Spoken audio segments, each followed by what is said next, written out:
रामटेकचे सामाजिक कार्यकर्ता संजयजी झाळे यांचा जन्मदिवस साजरा करण्यात आला। यावेळी पक्षातील इतर कार्यकर्ताही त्यांच्यासोबत उपस्थित होते। त्यांना दीर्घायू लाभो अशी प्रार्थना करण्यात आली। सर्वांना माझा नमस्कार। आज माझा वाढदिवस 14/9/2026 तारखेला आज होत आहे आणि मला असंख्य माझ्या सर्कलमधून माझ्या मतदारसंघामधून ज्या लोकांनी माझ्यासोबत सातत्याने 13 वर्ष, माझ्या पत्नीला 7.5 वर्ष आणि 6 वर्ष मला जे प्रेम दिलं, त्या प्रेमाचे मी सगळ्यांचे आभार व्यक्त करतो। आज जरी वाढदिवस आहे पण माझ्या सर्कलच्या, माझ्या मतदारसंघाच्या लोकांकरिता जे कार्य मी केले, सातत्याने करत आहे। कदाचित उद्या निवडणूक मी लढणार किंवा नाही लढणार किंवा आरक्षित होणार, पण सातत्याने माझ्या सर्कलवर असलेल्या लोकांवर माझा प्रेम हा सतत टिकून राहील अशी माझी अपेक्षा आहे। आणि माझ्यावर ज्या असंख्य लोकांनी 13 वर्ष प्रेम दिलं, त्या प्रेमाप्रती मी त्यांच्या ऋणी आहे की भविष्यात माझ्याकडून जितकं चांगलं काम या सर्कलसाठी, मतदारसंघासाठी करू शकेल ते करण्याचा मी प्रयत्न करणार। मी सगळ्यांचे खूप खूप आभार व्यक्त करतो। यांनी मला प्रेम दिलं, माझ्या पक्षाला प्रेम दिलं, सातत्याने माझ्या पाठीशी उभे राहिले, त्यांच्या पाठीशी मी सदैव उभे राहण्याचा प्रयत्न करील। मी आपले 2 शब्द पूर्ण करतो आणि सगळ्यांचे आभार व्यक्त करतो। आपण आज आपला वाढदिवस होता आणि आज आपल्या वाढदिवसानिमित्ताने काय संकल्प केला आहे आपण आपल्या पक्षासाठी आणि जनतेसाठी? माझा संकल्प इतकाच आहे की माननीय ॲडव्होकेट आशिष जयस्वाल राज्यमंत्री हे आमचे नेते आहे। पक्ष कसा बळकट करता येईल व लोकांना आपण कोणत्या पद्धतीने सोयी उपलब्ध करून देता येईल, सर्वसामान्य जनतेचे कामं कसे करता येईल। माझ्या मतदारसंघामध्ये असे खूपसे प्रश्न होते, ते साहेबांनी निपटवले आणि सातत्याने जनतेच्या शेवटच्या टोकापर्यंत जाऊन काम करण्याची इच्छा आहे। लोकांना ज्या छोट्या गरजा असतात ते कशा पूर्ण करता येईल हाच आपला संकल्प आहे। कारण की विकास कामं होणार, पण लोकांच्या छोट्या गरजा पूर्ण करण्याचा संकल्प आम्ही घेतलेला आहे। आशिष साहेबांनी जर तुमच्यावर एखादी विश्वास टाकला आणि तुम्हाला पुन्हा एकदा तिकीट दिली तर आपण जनतेसाठी काय असे ठोस विकास कामे घेऊन जाणार आहात? जिल्हा परिषदमध्ये कामं करत असताना जरी मान्यवर नेते ॲडव्होकेट आशिष जयस्वाल राज्यमंत्री यांनी जरी विश्वास टाकला आणि मला सांगितलं लढण्यासाठी, ती मी सदैव तयार राहील।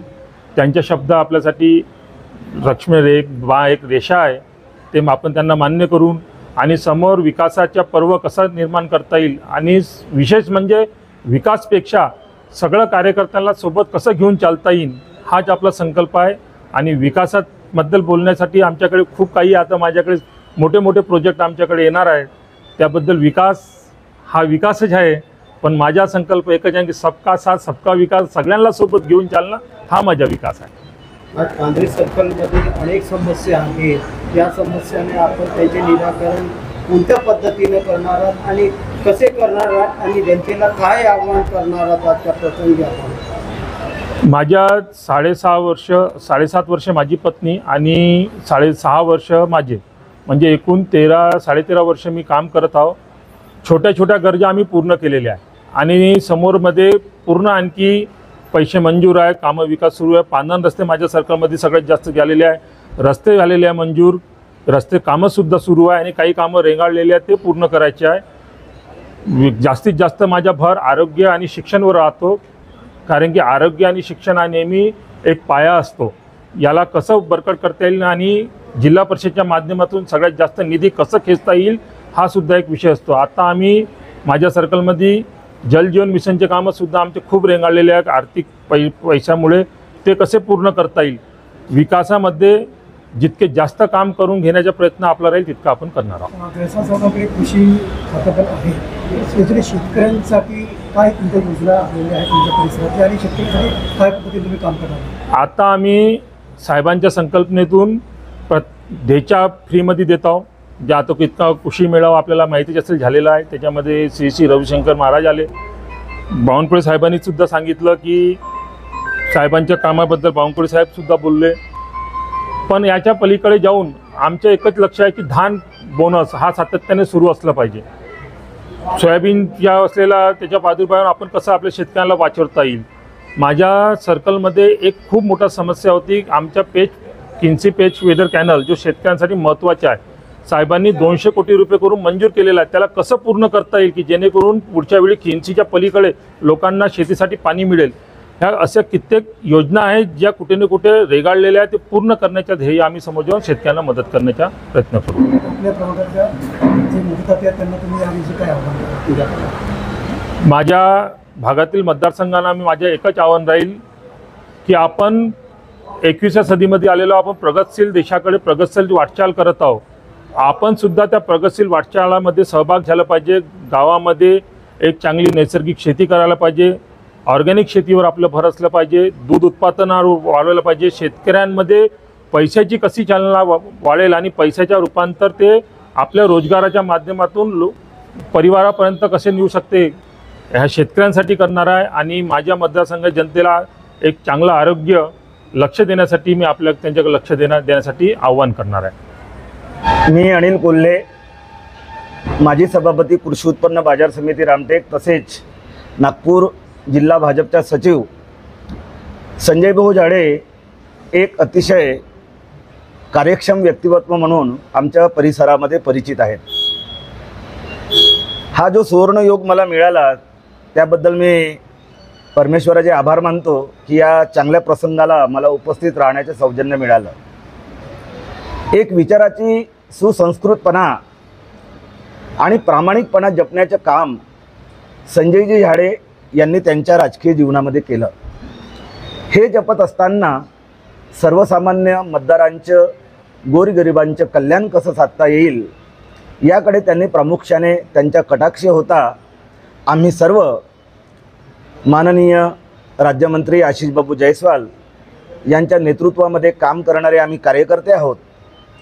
या शुभ प्रसंगी त्यांच्या मतदारसंघामध्ये अधिकाधिक त्यांनी प्रगती करावी, जनसामान्याच्या समस्या अतिशय कणखरपणे हाताळाव्यात आणि त्याचप्रमाणे सर्वसामान्य जनतेला न्याय द्यावा अशी मी त्यांच्याकडून अपेक्षा करतो. माझ्या परिवाराकडून त्यांना वाढदिवसाच्या शुभेच्छा देतो आणि त्यांचे अभिनंदन करतो. मी नितेश वांगे, शिवसेना मौदा तालुका प्रमुख. आज आमचे मार्गदर्शक, माजी जिल्हा परिषद सदस्य तथा शिवसेनेचे युवा नेते संजय भाऊ झाडे यांचा वाढदिवस आहे. मी मौद्यावरनं त्यांना शुभेच्छा व त्यांच्या वाढदिवसाच्या शुभेच्छा देण्याकरिता ह्या ठिकाणी आलेलो आहे. आदरणीय संजय भाऊ यांच्या माध्यमातून, ते आमचे मार्गदर्शक आहे, यांच्या माध्यमातून त्यांच्या एका जिल्हा परिषद क्षेत्रापुरते नव्हे तर रामटेक विधानसभेमध्ये त्यांचं अतिशय चांगलं मोलाचं कार्य आहे. नुसतं विकासाप्रतीच नव्हे तर शेतकऱ्यांचा प्रश्न असेल, विद्यार्थ्यांचा प्रश्न असेल, आरोग्याचा प्रश्न असेल वा कामगारांचा प्रश्न असेल, सातत्याने ते त्यांचे समाजावर असलेले प्रश्न माननीय ॲडव्होकेट आशिष बाबू जयस्वाल यांच्याकडे घेऊन जातात आणि ते सातत्याने ते सर्व प्रश्न सोडवण्याचे काम करतात. अशा होतकरू तरुण युवा नेत्याला शुभेच्छा देण्याकरिता ह्या ठिकाणी आलेलो आहे आणि भगवंताला विनंती करणार आहे की अशा होतकरू आणि युवा तळपदार नेतृत्वास आपण उदंड आयुष्य द्यावं, बलदंड शक्ती द्यावी आणि त्यांच्याकडून अपेक्षा करणार आहे की ज्या पद्धतीने तुम्ही अतिशय शिवसेना प्रमुखांनी दिलेल्या ब्रीदवाक्य 80% समाजकारण आणि 20% राजकारण जे सातत्याने तुम्ही अनुभवताय, तुम्ही करतायत, समाजासाठी अहोरात्र काम करतायत, म्हणून मी भगवंताला विनंती करणार आहे की त्यांना अजून शक्ती देवो आणि त्यांच्याकडून लाख मोलाचे कार्य ह्या तरुणांसाठी घडो. हीच सदिच्छा. जय हिंद, जय महाराष्ट्र. आपल्याला माहीत असेल की मागील जिल्हा परिषदमध्ये एकमेव जिल्हा परिषद सदस्य होते, त्यांचे नाव आहे संजय भाऊ झाडे आणि तेव्हाच्या त्या सरकारमध्ये विरोधी पक्षामध्ये काम करून सातत्याने समाजाच्या, जनतेच्या मागण्या त्या सभागृहात मांडून आणि त्या वैचारिक क्रांती घडवून विकासाच्या दृष्टीने खूप मोठं पाऊल त्यांनी संपूर्ण जिल्ह्यामध्ये शिवसैनिकांच्या प्रश्न तिथे मार्गी लावले आणि मोठ्या प्रमाणामध्ये त्यांनी त्यांच्या क्षेत्रात तालुक्यासाठी विकास निधी खेचून आणून ते काम आज पूर्ववत होत आहे. एक विकासपती म्हणून चांगला त्यांची ओळख आहे. म्हणून माझी हीच अपेक्षा राहील की येत्या काळामध्ये त्यांना उच्च पदावरती नेऊन ह्या सर्व तालुक्याला न्याय देण्याचे काम व्हावं अशी माझी इच्छा आहे.